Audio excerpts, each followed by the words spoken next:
Hi everyone, I hope that you can see me okay. Right now I am in Spain on holiday and it is definitely time for an update on how things are going with my challenge. So yeah, it's been well over 10 days now. I have been gluten-free for something like I think 15 days. Having such an amazing time on holiday. If you guys would like to see more details on the holiday, I'll put a link in the description box to my vlogging channel and you guys can check it out. I'm gonna go ahead and just show you guys a little look around. I'm in an amazing little fairy forest right now. So let's try and plant the camera back down. Okay, so gluten-free challenge. How am I feeling? I would definitely say like a week after going gluten-free, I started feeling some detox symptoms. I started getting huge breakouts. I was also premenstrual during that time, which I actually have a lot of cool things I want to start talking about on this channel regarding menstruation. I'm reading a book right now called Code Red by Lisa Lister. That book has been such a lifesaver. I've definitely got to do a book review and talk more about it. Maybe I'll talk a little bit about it in this video. But, oh, it's quite hot. It's really, really hot when the sun is shining on me. So, yeah, everything is just going so good right now, and I'm feeling so grounded. Like, it's so nice to be able to come outside and sit on the ground and not be freezing my bum off, and getting vitamin D. Anyway, so back to the gluten-free thing. I'm totally getting off track. So I was experiencing breakouts. I did not weigh myself. This isn't really about weight loss. You know, overall, like, I would just say, like, going gluten-free has not done quite as much for me as I remember, like, going vegan has. Like, my bowels are actually relatively the same. Energy still relatively the same. Not huge impact, to be honest. But, you know, I'm going to keep going with it. I think. I don't know.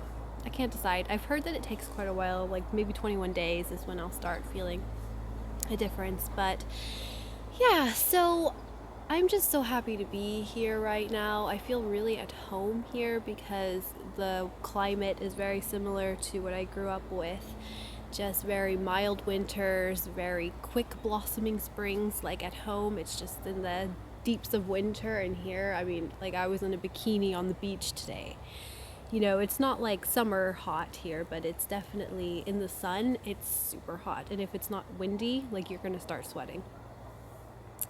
So this has just been such an amazing winter getaway, and the house we're staying at is so amazing. Like we're just really able to be in nature, and that's really what I needed right now, was just to get out of the house. You know, I live in a big apartment block. Like I've definitely noticed, like being here, seeing the kids playing outside, having a whole yard, and just seeing how quick Olivia is starting to talk. It's just really made me realize just how important it is that the kids grow up in nature, and it's so difficult in Germany in the winter. Yeah, so I just went for a little jog. Oh yeah, so let's talk a little bit about the book I'm reading. I'm reading a book called Code Red by Lisa Lister. It's all about periods. She's actually a woman who was diagnosed with endometriosis when she was only 25, and they told her that they had to take out her uterus, and I think her ovaries is what they were going to take out. She said that her uterus had a big fit about it. And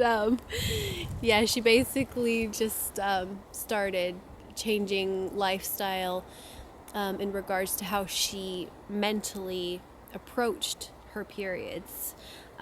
She says that if you go for a long amount of time sort of having resentment towards your periods, which oftentimes we do because we live in a very masculine world, we don't really have a lot of balance going on between feminine and masculine energy.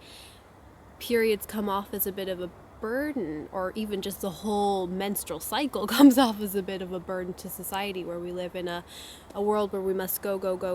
And if you're not able to really take that downtime, especially during your menstruation, to reflect, which actually in some cultures women used to actually even go inside of red tents and just like take 2 days to really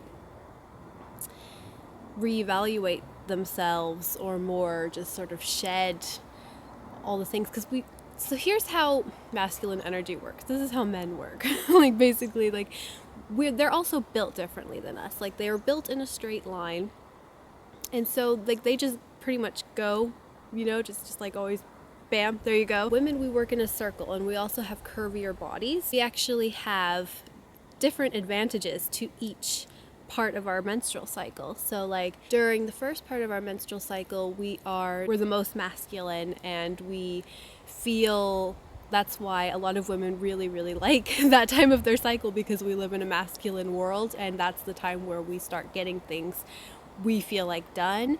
And then I haven't read that much into it, but next is ovulation, and then we're like the queen of everything or something like that. Like, we just are very magnetic, and we just have a very magnetic vibe. Premenstrual, we start turning into the wise wild woman is what she says, and we start bringing up all that stuff that we are going to need to let go of during the menstruation time. And the menstruation time is the time of the death and rebirth.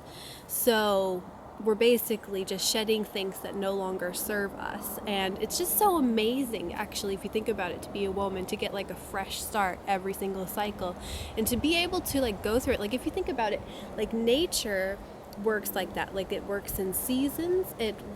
Everything is mostly in a cycle.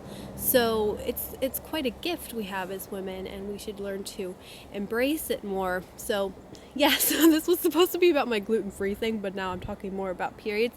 There's going to be a whole bunch more on this. I would highly recommend reading that book. So I better head back because I gotta get going on dinner. I hope you guys enjoyed this video, and I will see you guys next time.